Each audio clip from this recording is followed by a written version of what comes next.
Hi, Thomas. Welcome back to our interview sessions. Hi, Pius. Good to see you again. Excellent. The first interviews were about formal presentations. We looked into steering committee presentation, a project kickoff presentation, always wondering how a project manager can present as effectively as possible. You are leaving that ground now and are looking into informal presentations, which in fact happen quite often. That's the project manager has to go in front of his or her team and make an announcement. For example, that an important deliverable has been accepted by the project sponsor, or for example, that he or she has just learned that one of the team members got promoted and would like to announce it to the whole team. The question is always in this situation, what do you do in the few seconds or minutes between the moment you learn some news to be announced and the actually start of your speech? How do you effectively use that time? Well, there are a couple of tips here. First, if you do have some time to think, be it seconds or minutes, well, take a moment to think about what would you want to say. So jot down 3 points, 3 short things that you want to cover. If necessary, jot them down on a napkin. Yeah. There's nothing else available. And also think about breathing. Continue to breathe. The shorter the time there is available to prepare, let's say he says, okay, and now please say something. And it's like, oh, I don't have any time to prepare. Breathe. And when breathing, my recommendation is that you exhale. So you let your air out. You can try that as you're listening to our interview right now. So you exhale, you let the air out, and you will notice once the air is out, once you no longer have any air, your body will automatically inhale. You don't have to think about it. It will come automatically because your body wants air. This is much better than thinking to breathe in, to inhale first, because your lungs are 3/4 full already. So exhale, that gives you more, that will relax you more. Okay. Now, therefore, yeah, take the time that's available, breathe, and if there is more time available, you can even jot down a few points as to what you want to say. Okay. One more thing, if somebody has a promotion, this should not come as a surprise to you.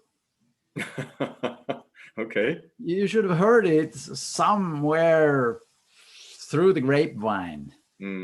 And yes, if you already know, I mean, maybe you've been asked whether this person has been doing well on your project.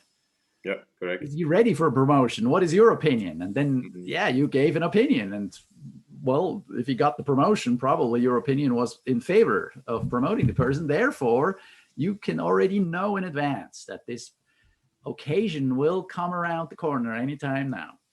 So think about what will you say. So it's not really a surprise anymore. And this is true in many cases.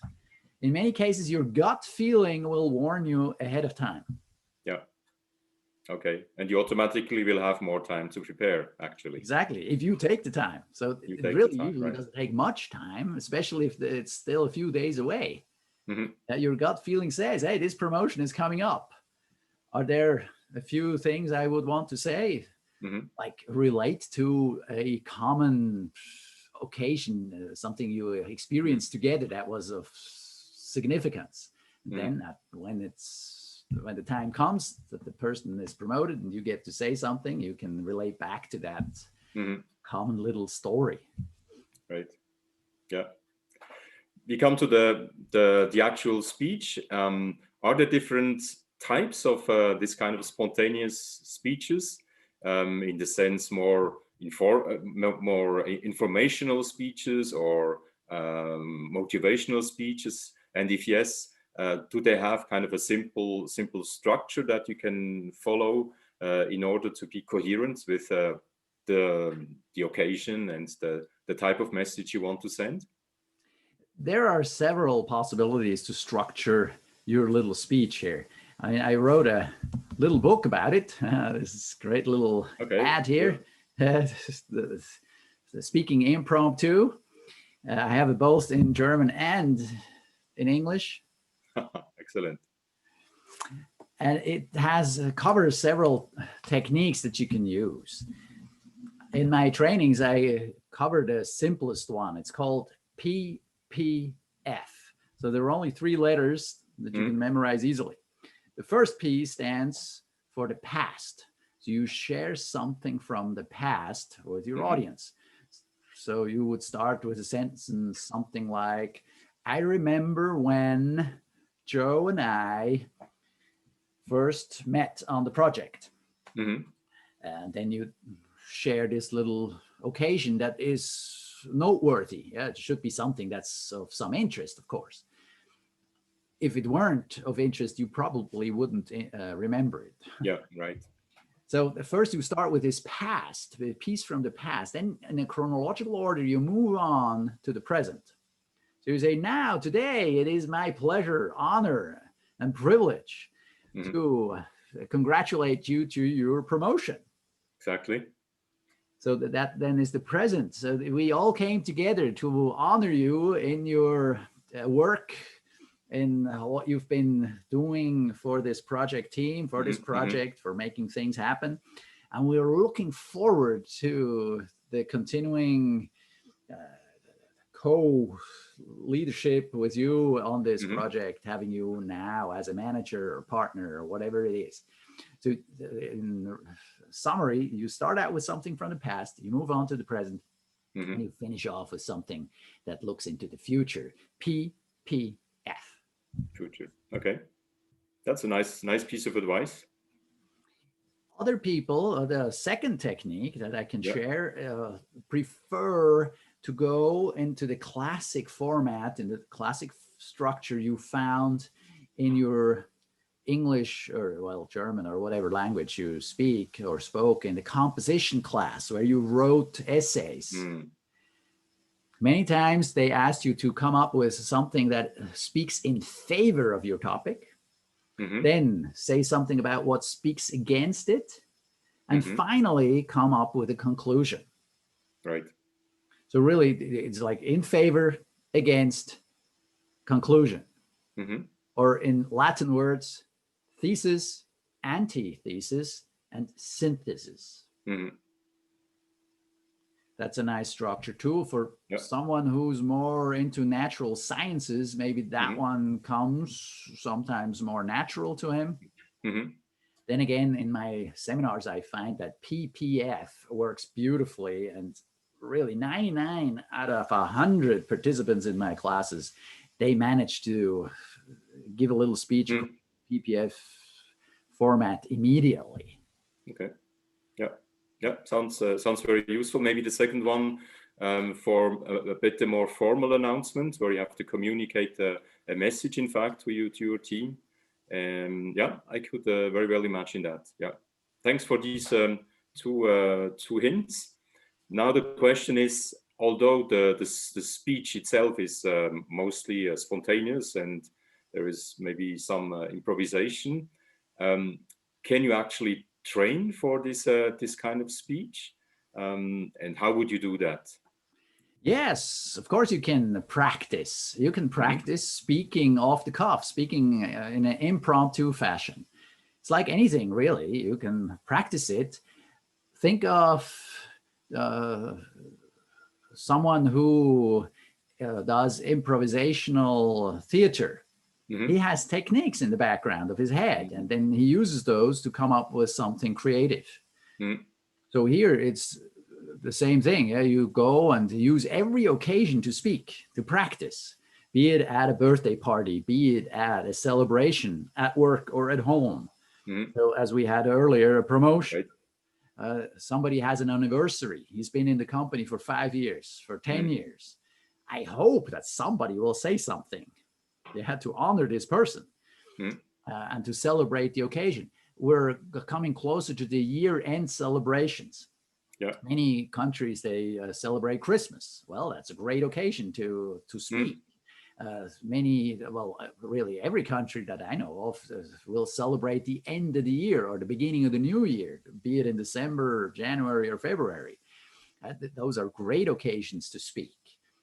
The kickoff is, favorably prepared, but it could be that you didn't expect that you get to speak. So let's say the project manager, he prepared his speech and he's like, on the spur of the moment, why don't you say something, Pius? And it's like, what? Yeah, that could happen. And that's a great occasion. See it as an opportunity to practice because you're in the spotlight at that moment anyway. So why not use it and see it as an opportunity as opposed to something that is inconvenient? And no, use it as a privilege to speak and have this occasion to share something that is close to your heart with your audience. In addition, there's an organization, a worldwide organization called Toastmasters. It comes from to give a toast. You've probably seen it in some British movie in particular. When the host will give a little toast, usually they knock on the glass and then they go like, let me say something. And that's an organization which has clubs with members between 15 and 50 members. They get together once a week or every other week, and then they practice to speak, including impromptu speaking. I myself, I'm also a member because I say practice makes perfect. I have to practice as well. That's why I love to give interviews. This is practice.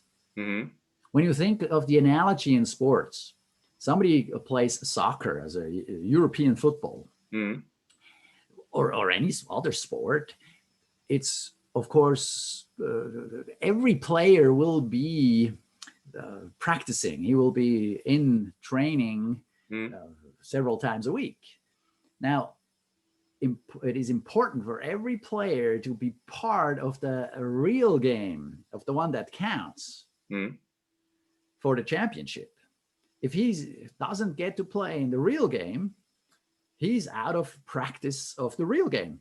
And that's bad for a player. He wants to be in the game that really counts. So here's the same thing. The more often you can play when it counts, the more often you get the real practice. So therefore, in conclusion, make sure you take the opportunity of every occasion that you get to speak, unless you're the only one and you're always the same one who speaks. Okay, yeah, I see the point. The idea of having to practice to be good at the skill or in the sports and so on is something I like. Yeah, definitely. So take the opportunities, or as you mentioned, join an organization like the Toastmasters. Excellent. Thank you very much, Thomas, for these elements of advice. You're welcome. I wish you good luck with your future impromptu speeches. Exactly. Thanks. Bye-bye. Bye-bye.